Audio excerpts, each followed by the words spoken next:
Hello, I'm Desmond, an advisory teacher working for SEATS. My specialism is supporting people with social, emotional and mental health difficulties. Today, I'm going to talk about self-compassion. The concept of self-compassion isn't something that people are necessarily familiar with or indeed exercise, at least in my experience, but it's so incredibly important. The internal dialogue we have with ourselves is probably the most important dialogue we will ever have.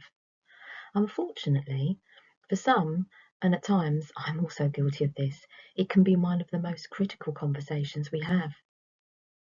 By developing our capacity for self-compassion, we are able to deal with everyday challenges more easily, and it will make us stronger. It also boosts quality of life, increases happiness, and supports our resilience during the tough times. So, in this video, we will be looking at what exactly is self-compassion, the three components to self-compassion, what we have learned from studying self-compassion, and then we'll end with a reflection which should illustrate how it feels to be self-compassionate, so you will know how to continue this journey. The concepts and studies I will be discussing have come about from the research of Dr. Kristen Neff and Professor Paul Gilbert. So if this area interests or resonates with you, please go and explore some more. Before launching into what self-compassion is, it might be helpful to take a look at what it isn't. Self-compassion is not self-pity. With self-pity, our thoughts isolate us. Poor me, why me, etc. Whereas self-compassion connects us to others. We acknowledge other people feeling sad, having difficulties, being in pain. We are not alone. Self-compassion is not about self-esteem.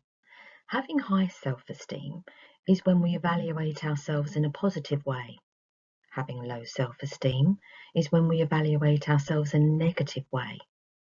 In either sense, this involves a judgment and a comparison to others, whereas self-compassion is non-judgmental. It's also not about being self-indulgent. Being self-indulgent isn't about being kind to ourselves. So, for example, eating and or drinking whatever we want, being a couch potato. Being self-indulgent isn't about being kind. In fact, self-indulgence could be seen as taking the easy way out rather than doing the kindest thing, which in turn may also be the hardest thing. It might be doing some kind of physical activity when we don't want to, but we do it for the sake of having good health. So what is self-compassion? Christine Neff suggests there are three components to it. Mindfulness, so that's about us being present, being aware. The more we can be aware of what's going on in our brains, in other words, about how we are feeling, and naming without shaming, we are noticing and building awareness. Kindness, it's about being our own best friend. I think many of us pride ourselves on being a good, kind and compassionate friend, but are we as kind to ourselves? In fact, if we spoke to our friends the way we speak to ourselves, would there be consequences for our relationships with others? We may not notice, but the impact of critical speak will be just as heavy, but on ourselves. And so our third element is other people and what connects us. It's about acknowledging we're not alone, that others experience frustration, pain, loss, a whole host of emotions that we also experience. So what have the studies shown us? Professor Paul Gilbert has studied the brains of people who are critical of themselves, and MRI scans have shown that similar areas of the brain are stimulated, not exactly the same, but similar to when a person is being bullied or is frightened of being hurt by another person. So what to do? We can't allow our brains to run a program that is destructive and harmful. We need to train it to be more compassionate and forgiving. We need an ally inside our heads, not a foe or a bully.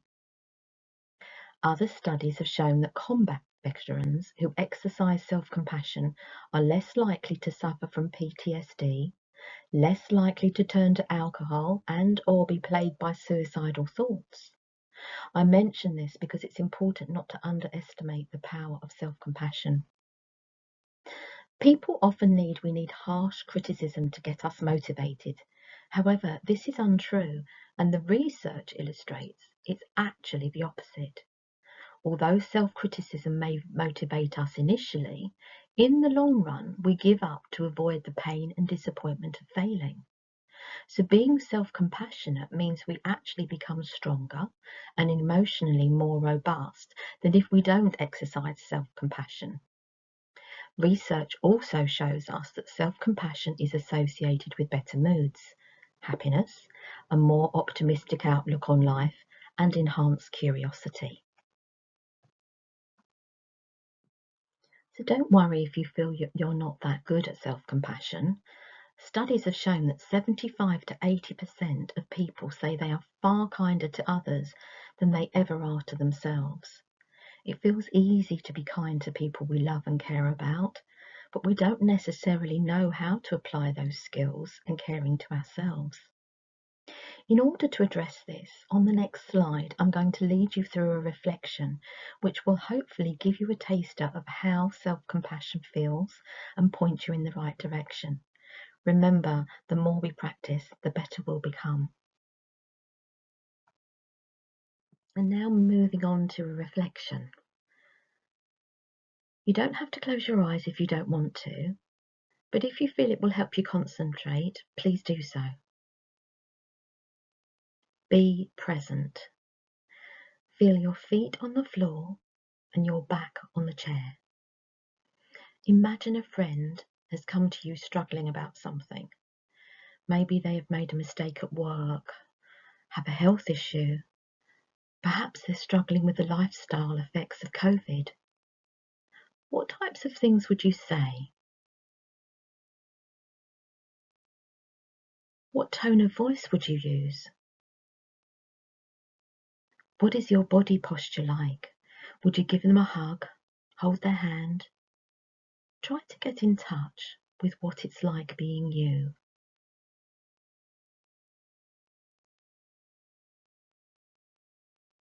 Now think about something that you've been struggling with. Try not to make it too overwhelming at this stage, but something that troubles you. So how would you typically treat yourself when you struggle? What's your internal dialogue like? Is your tone of voice warm, understanding, harsh, angry? What's your body posture like? Is it tense or relaxed? Try to get in touch with how it feels and how you relate to yourself when you struggle.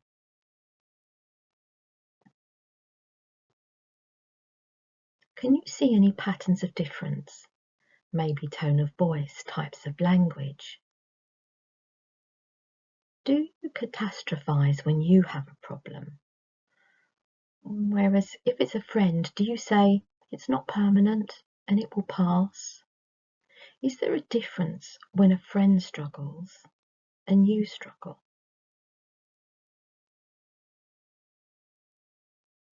Now open your eyes if you close them. When people do this exercise, they tend to report treating others with more kindness than they did themselves. This is very typical. Imagine if you have a very close friend going through this very same struggle. What would you say? How might you deliver the message? Use this template to treat yourself in the same way. Like anything in life, the more you practice self-compassion, the better you'll become. Take care and keep practicing, one step at a time.